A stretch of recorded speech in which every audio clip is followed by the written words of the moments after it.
Bienvenue au Havre pour la préparation et la mise en place des épreuves écrites d'admissibilité des concours externes de sapeurs-pompiers professionnels qui débutent ce jeudi 27 novembre.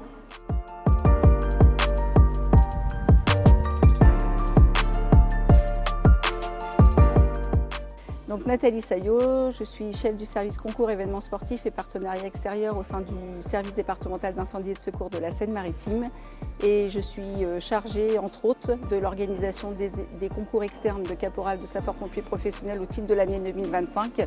Nous aurons 3320 candidats pour 455 postes. Ce sont des postes qui ont été définis en fonction des besoins de chaque service départemental d'incendie et de secours de la zone, qui sont partenaires puisqu'ils ont conventionné avec le service départemental d'incendie et de secours de la Seine-Maritime, organisateur de ces concours. Pour le concours titre 1, vous avez deux QCM, un QCM sur une étude de texte et un QCM sur une épreuve de mathématiques. Sur le concours titre 2, réservé aux sapeurs-pompiers volontaires, c'est également deux QCM, le premier QCM sur une étude de texte et le deuxième QCM sur les compétences et activités de la formation initiale de sapeurs-pompiers volontaires.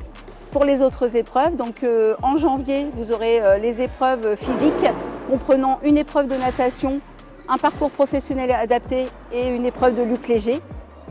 Et ensuite, à partir de mi-mars, l'épreuve orale d'admission. Donc je pense que quand on a l'envie de devenir sapeur-pompier professionnel, c'est un concours qui est organisé à peu près tous les 2 ans. Il faut une préparation physique, mais pas que.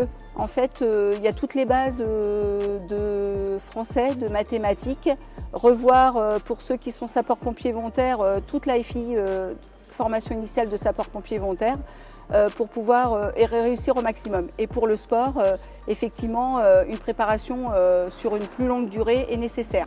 Sachant que vous pouvez vous rapprocher de votre département, du service départemental dans lequel vous habitez, pour savoir s'ils organisent eux-mêmes une préparation destinée aux candidats de leur département.